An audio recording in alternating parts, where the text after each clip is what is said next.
quand on voit à quel point le monde va mal, est-ce que c'est pas une tâche un peu difficile à porter que d'être Jésus? Est-ce que c'est pas le pire job du monde? Chacun porte son fardeau en fonction de ses capacités. La petite fourmi qui porte un grain de sable éprouve autant de difficultés que l'éléphant avec une lourde bûche sur le dos.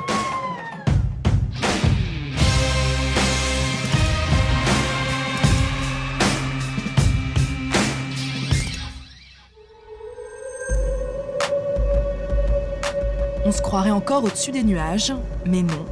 Notre destination se dessine. La ville d'Abakan, en Sibérie, à 5 heures de vol de Moscou.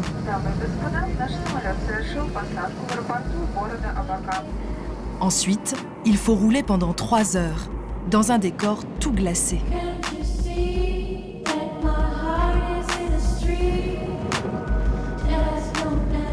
Il y a de plus en plus de neige autour de nous et le compteur là, de la voiture affiche moins 30 degrés.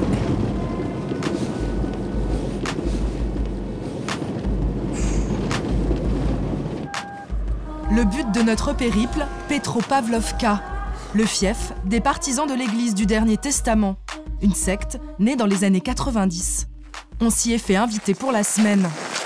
Et ça, c'est sculpté à la tronçonneuse. Dans cette région, l'hiver dure 9 mois. Il n'y a pas d'eau courante et la neige est omniprésente. Pour s'installer à Petropavlovka, il faut vraiment le vouloir. Ceux qui l'ont fait pour lui. Sergueï Torop, alias Vissarion, alias Jésus. Un Jésus bis autoproclamé.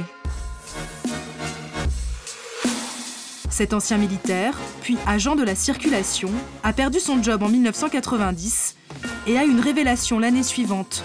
Il serait le fils de Dieu. Il a alors créé sa propre église, profitant de la chute de l'URSS et de sa politique anti-religieuse. Aujourd'hui, il compte 10 000 adeptes dans le monde, dont 4 000 qui vivent près de lui, au fin fond de la Sibérie. Des fidèles dévoués, corps et âme, et porte-monnaie.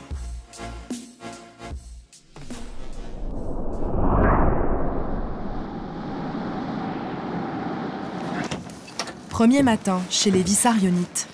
On n'a pas choisi de venir en hiver par hasard.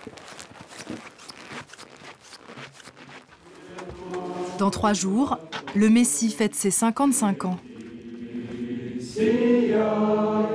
Le calendrier local est d'ailleurs basé sur sa date de naissance.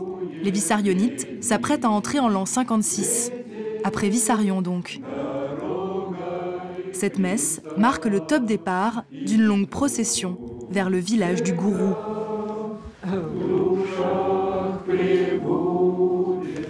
Il y a une centaine d'hommes et de femmes qui s'apprêtent à marcher pendant 2 jours dans la montagne pour rencontrer leur Messie.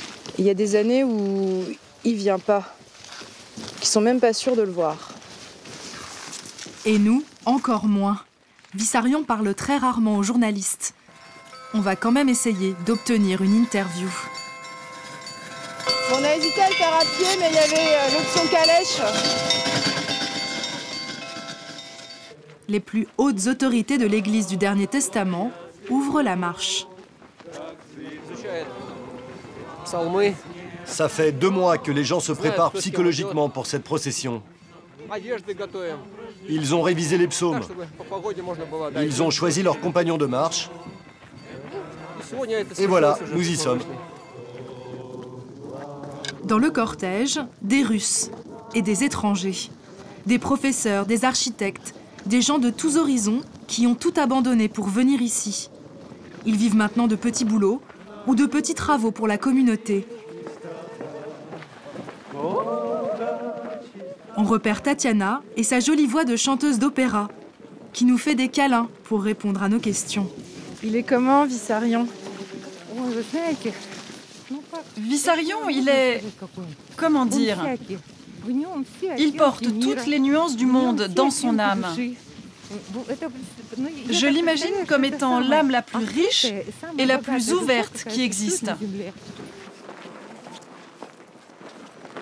Les fidèles avancent jusqu'à la tombée de la nuit.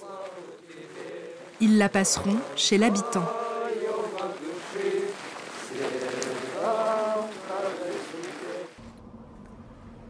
Deuxième matin chez Vissarion et dernière étape du pèlerinage d'anniversaire. La marche se poursuit à travers la montagne, là où aucune voiture n'accède, vers un plateau sacré où Vissarion est censé faire son apparition.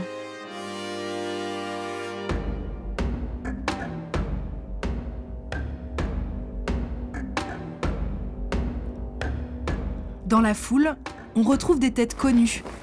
Tatiana, pressée d'être aux premières loges. Vissarion viendra-t-il?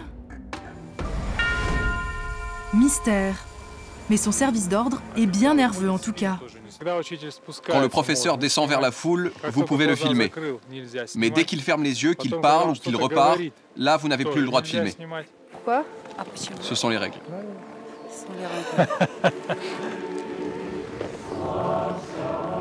Le divin enfant contrôle son image. Son apparition est millimétrée. Dommage, on ne pourra pas en filmer davantage. Quand on rallume la caméra, le Messie s'est volatilisé. Il a dit que la jeunesse vient en vieillissant et il a beaucoup insisté sur l'importance des plaisanteries dans la vie. Faites-vous rire les uns les autres. Pas mal comme précepte religieux. J'espère quand même qu'il a pris ma demande d'interview au sérieux. En attendant sa réponse, on est invité à boire le thé dans la maison bateau de Tatiana. Son gendre est un ancien marin. C'est drôle parce qu'en fait, il nous a préparé un thé aux fraises congelées, fraises du jardin. Mais on est en Sibérie quand même. Il faut forcément qu'il y ait un truc un peu congelé quelque part. C'est couleur locale.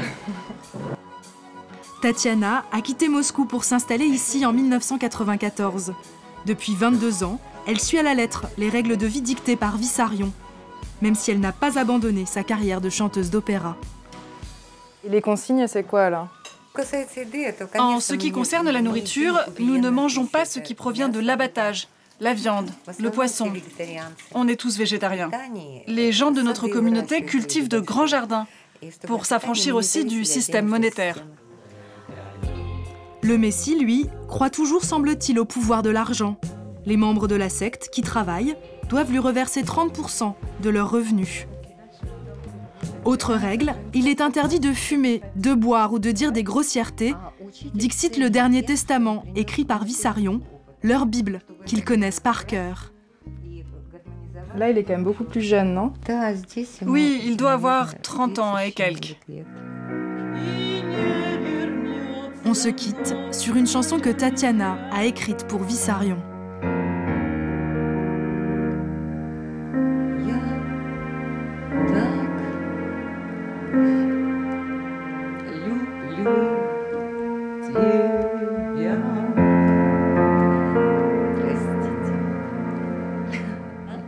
Ça vous émeut?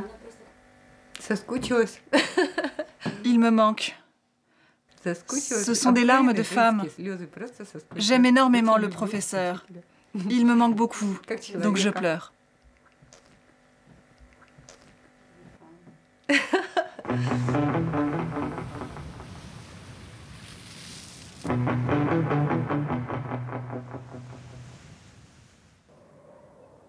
Troisième et dernier matin chez les Vissarionites.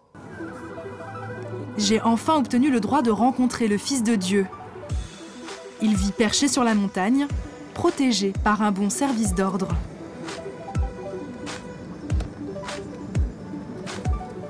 C'est dans la maison de son bras droit que l'interview va se dérouler. Bonjour. Bonjour Vissarion. Vissarion. Bonjour Vissarion. Monsieur Vissarion. Monsieur. Grand monsieur. Non, monsieur. Comment on dit bonjour à Jésus, quoi? Je veux dire... Le voilà qui débarque, en soutane, version doudoune. Bonjour. La ressemblance avec Jésus est savamment entretenue. quand on voit à quel point le monde va mal, est-ce que c'est pas une tâche un peu difficile à porter que d'être Jésus? Est-ce que c'est pas le pire job du monde? Chacun porte son fardeau en fonction de ses capacités. La petite fourmi qui porte un grain de sable éprouve autant de difficultés que l'éléphant avec une lourde bûche sur le dos. Vous qui aimez beaucoup les blagues et les plaisanteries, comment peut-on être sûr que vous n'êtes pas une blague? Moi, je suis utile à ceux qui sont déjà capables de voir la réalité en face. Les autres, je ne les intéresse pas et ils ne m'intéressent pas non plus. Les progrès technologiques ne s'arrêtent jamais. Donc l'extermination de l'homme par l'homme va continuer jusqu'à atteindre des sommets critiques.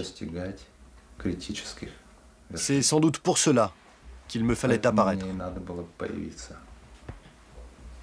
Merci. Apparemment, l'interview lui a bien plu. À nous, un peu moins. Il nous a même carrément déprimés. Mais pas de quoi paniquer.